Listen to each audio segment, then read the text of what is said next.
A disputa à presidência da República no Brasil vai para o segundo turno. Os eleitores foram às urnas no dia 2 de outubro escolher os candidatos Luiz Inácio Lula da Silva, do Partido dos Trabalhadores, e Jair Bolsonaro, do Partido Liberal, para disputarem a segunda etapa da eleição.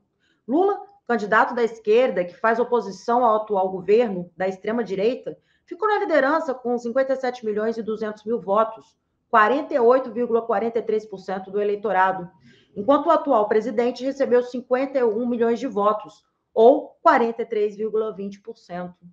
Na terceira e quarta colocações, respectivamente, vieram Simone Tebet, do MDB, que terminou a disputa com 4,9 milhões de votos, e Ciro Gomes, do PDT, com 3,5 milhões de votos.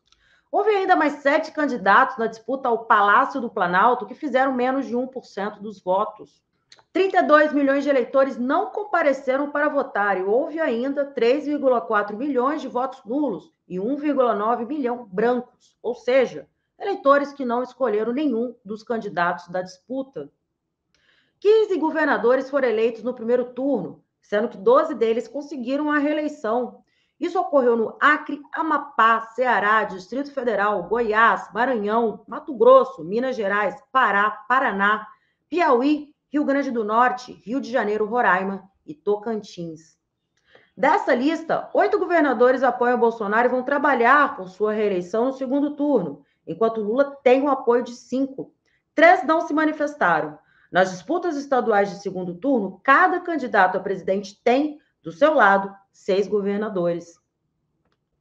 A votação de 2 de outubro elegeu também deputados federais, deputados estaduais e senadores para o Congresso Nacional. Na Câmara, com mais deputados reeleitos e menos novatos, a renovação para a próxima legislatura será de 39%. Já para o Senado, os números não estão definidos, uma vez que há senadores que disputam o segundo turno dos governos estaduais. Por enquanto, a taxa de reeleição foi de 38,5%. A esquerda ampliou sua bancada na Câmara. O maior agrupamento do campo, a Federação Brasil da Esperança, formada por PT, PCdoB e PV, elegeu 80 deputados. Os mesmos partidos, na legislatura anterior, contavam 68 deputados. Somando deputados de outros partidos de esquerda e centro-esquerda, como o PSOL e o PSB, a parcela total de progressistas na casa chega a 125 parlamentares, de um total de 513 deputados federais. Os mandatos são de 4 anos. Bolsonaro, através do Partido Liberal, conseguiu eleger as maiores bancadas na Câmara e no Senado, local em que possui metade da Casa Legislativa. No total, foram eleitos 99 deputados federais, um aumento de 23 parlamentares em relação à legislatura atual. No Senado, o PL elegeu 8 senadores e, com isso, ocupará 15 das 81 cadeiras na próxima legislatura, que começa em 2023. Os mandatos dos senadores têm duração de 8 anos. A jornalista e analista política Helena Chagas, ex-ministra do governo Dilma Rousseff, aponta o candidato Lula como favorito na disputa do segundo turno. Olha, me parece que o Lula é o favorito, sim. Eu acho que existe um clichê entre nós, jornalistas, políticos, que segundo turno é outra eleição, zera tudo. Não é bem assim, gente. Pode ser, mas a experiência mostra que na maioria das eleições em que se vai para o segundo turno, o que foi em primeiro lugar acaba vencendo. Nas eleições presidenciais brasileiras, sobretudo, nunca houve viradas no segundo turno. Claro que também essa diferença de domingo, né, entre o Lula e o Bolsonaro é a menor já ocorrida em eleições presidenciais que foram para o segundo turno aqui. Mas ele passou por situação semelhante em 2006.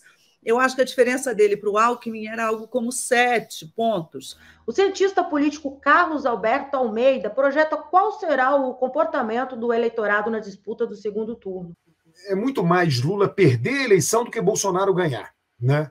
Não havendo nenhum erro grave, um conjunto de erros graves, né? A eleição é muito favorável para uma vitória de Lula, né? Essa é a minha visão, é isso.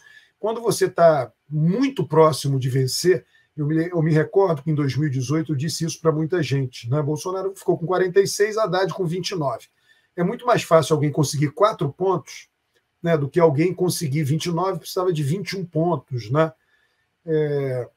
Estava muito distante, né? Bolsonaro somente 4 pontos. Nas eleições anteriores, Lula ficou próximo de vencer no primeiro turno, nas duas que disputou.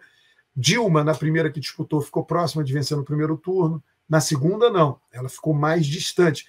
Bolsonaro está próximo de Lula, né? Porém, Lula está muito próximo de vencer no segundo turno. Se Bolsonaro estivesse próximo de Lula e Lula mais distante, eu acho que a situação seria mais complicada. Tá? E você tem essa hipótese, Mário Vitor, Miola, todo mundo que nos segue, de eleitores de Simone Tebet e de Ciro terem antecipado o seu provável voto de segundo turno, o seu voto desejado de segundo turno. Eles, de fato, pensavam em votar em Bolsonaro no segundo turno e, quando foram para a urna, disseram, sabe de uma coisa, eu vou logo votar em Bolsonaro no primeiro, não vou votar nem na Simone nem no Ciro. Isso é uma hipótese. A gente só vai ter alguma segurança, um pouco mais de segurança com relação a ela, quando a gente vislumbrar alguns números aí das primeiras pesquisas, ainda sabendo que pode haver imprecisão.